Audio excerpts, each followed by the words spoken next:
Greetings, everyone, and welcome back to another thrilling episode of Tim and Tom's Film Nights. Today, we have the pleasure of delving into the 1994 American buddy comedy, Dumb and Dumber. Before we dive head stuck into the plot, let me first extend a warm welcome to our viewers, both new and returning alike. We hope you've had an enjoyable week and are ready for some good old-fashioned cinematic banter between your humble hosts, Timothy and myself, Thomas. Now, Timothy, what did you think of this film? Did you find it entertaining? Well, Tom, I found it passable. It had its moments of humor, but overall it felt a bit too over the top for my taste. The storyline was rather predictable and the characters were stereotypical, to say the least. Jim Carrey did seem to have fun with his role as Lloyd Christmas, but I found Jeff Daniels' portrayal of Harry Dunne to be the more enjoyable performance. But let me hear your thoughts on this one, Thomas. Oh, Timothy, you always find the negative in everything, don't you? I, for one, thought it was hilarious. The absurdity of the situations these two morons find themselves in is what makes this film so damn funny. Jim Carrey and Jeff Daniels have fantastic chemistry together, and their bizarre antics had me laughing out loud throughout the entire film. It's not a masterpiece of cinema, mind you, but it's certainly a movie that I can watch again and again when I just need a good laugh. Now, Timothy, let's talk about the plot for a moment. Without giving away too much, what is the basic premise of Dumb and Dumber? Well, Thomas, as you mentioned earlier, Dumb and Dumber follows the adventures of two good-natured but dim-witted friends, Lloyd Christmas and Harry Dunne. They both live in Providence, Rhode Island, where they're working odd jobs to save up enough money to open a pet shop together. Unfortunately for them, fate seems to have other plans in store as their lives take a wild turn when Lloyd accidentally finds himself caught in the middle of a kidnapping plot. The briefcase he retrieves contains ransom money intended for the victim's husband, who just so happens to be very unhappy with his wife's infidelity. From there on out, the duo embarks on a chaotic journey across the country, pursued by a gang of hapless criminals and an equally bumbling pair of dim-witted, bumbling detectives played by the late great actor Charles Rocket and Terry Gobb. Along the way, they encounter a colorful cast of characters, each more eccentric than the last. The film is filled with ridiculous situations, outrageous pranks, and plenty of physical comedy that's sure to tickle even the most cynical of viewers. Yeah. Thomas? As someone who claims to have a keen eye for detail, I must say I noticed an interesting trivia tidbit about this film. Did you know that the role of Lloyd Christmas was originally offered to Bill Murray? Can you imagine how different the movie would have turned out if he had accepted the role? Oh, Timothy, I can only imagine how different the film would have turned out if Bill Murray had accepted the role of Lloyd Christmas. While I'm sure he would have brought his own unique brand of humor to the character, it's hard to picture anyone else portraying this iconic, dim-witted character better than Jim Carrey. But let's not dwell on what could have been, and instead focus on the film we have in front of us, Dumb and Dumber. Now, one interesting fact about the production process is that the film faced some significant financial hurdles during its development stage.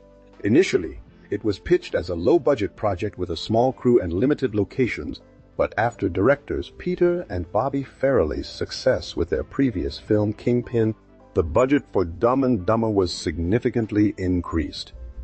This, unfortunately, led to some creative differences between the original vision of the film as a smaller, more intimate road trip comedy and the final product, which features larger-than-life set pieces, elaborate stunts, and an expanded cast. Despite these challenges,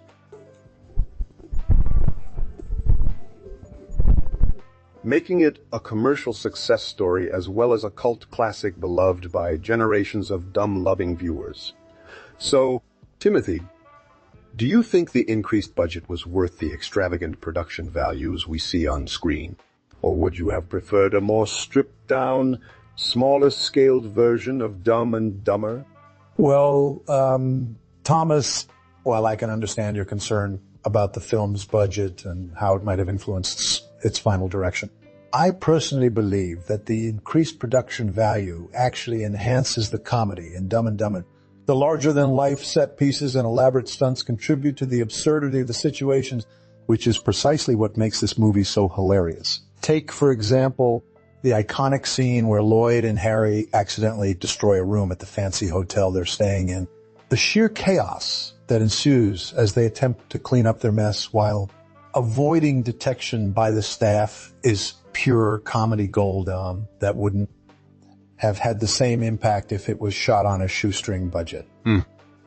That being said, there are moments in the film where I do feel like the humor crosses the line into crudeness for its own sake, particularly in some of the crude toilet humor and sexual innuendos sprinkled throughout. While some might find these moments funny, they can also be off-putting for viewers who prefer a cleaner, more family-friendly comedy experience. However, despite the occasional misstep overall, Dumb and Dumber remains a classic comedy that continues to stand the test of time thanks to its relatable characters, witty banter, and the chemistry between Jim Carrey and Jeff Daniels. The film's success in balancing slapstick humor with heartfelt moments of camaraderie between two unlikely friends is a testament to the talents of the cast and crew involved. Thomas, do you think I've made any valid points about the script and direction of Dumb and Dumber? Well, Timothy, I think you've made some valid points about the balance between slapstick humor and heartfelt moments in Dumb and Dumber. However, I would argue that the film occasionally crosses the line into crudeness for its own sake, as I mentioned earlier. But let's shift our focus to the performances of Jim Carrey and Jeff Daniels. Jim Carrey is, hands down, a comedic genius, and his portrayal of Lloyd Christmas is proof of that. He effortlessly channels the character's naivete, optimism, and, of course, his signature, i.e., laughter. Despite being dim-witted, Lloyd has an endearing innocence that makes you root for him, despite his many misadventures. Carrey's ability to transition seamlessly between moments of utter absurdity and genuine vulnerability is truly remarkable. As for Jeff Daniels, he brings a much-needed level-headedness to the duo as Harry Dunne.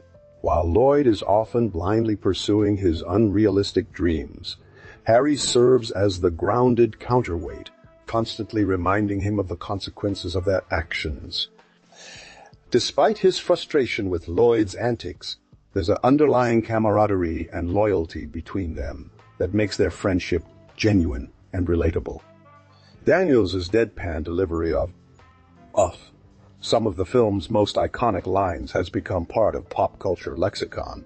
In conclusion, Dumb and Dumber would not have been the success it became without the perfect chemistry between Jim Carrey and Jeff Daniels. Their portrayal of Lloyd and Harry, respectively, is a testament to their acting prowess and the enduring appeal of a good buddy comedy. Timothy, do you think I've made any valid points about the performances in Dumb and Dumber? Well, Tom, I think you've made some valid points about the performances in Dumb and Dumber, particularly the chemistry between Jim Carrey and Jeff Daniels. However, let me shift our discussion back to the film's artistic influence. Despite its low budget, Dumb and Dumber managed to become a cult classic that paved the way for a new wave of slapstick buddy comedy films. Its success can be attributed to the relatable characters, witty banter, and absurd situations that tug at our heartstrings while making us laugh uncontrollably. The film's director, the late great Peter Farrelly, known for his work in the hit sitcom King of the Hill, imbued Dumb and Dumber with a sense of nostalgia for the classic road trip comedy genre, popularized by films like It's a Wonderful Life or The Wizard of Oz. However, he infused it with his signature twist, replacing the classic hero's journey with two unlikely heroes embarking on a misguided quest for redemption and love. The film's influence can still be felt today in modern-day comedies like Dumb and Dumber 2, or even more recent films like The Internship, which borrow heavily from the formula established by Dumb and Dumber.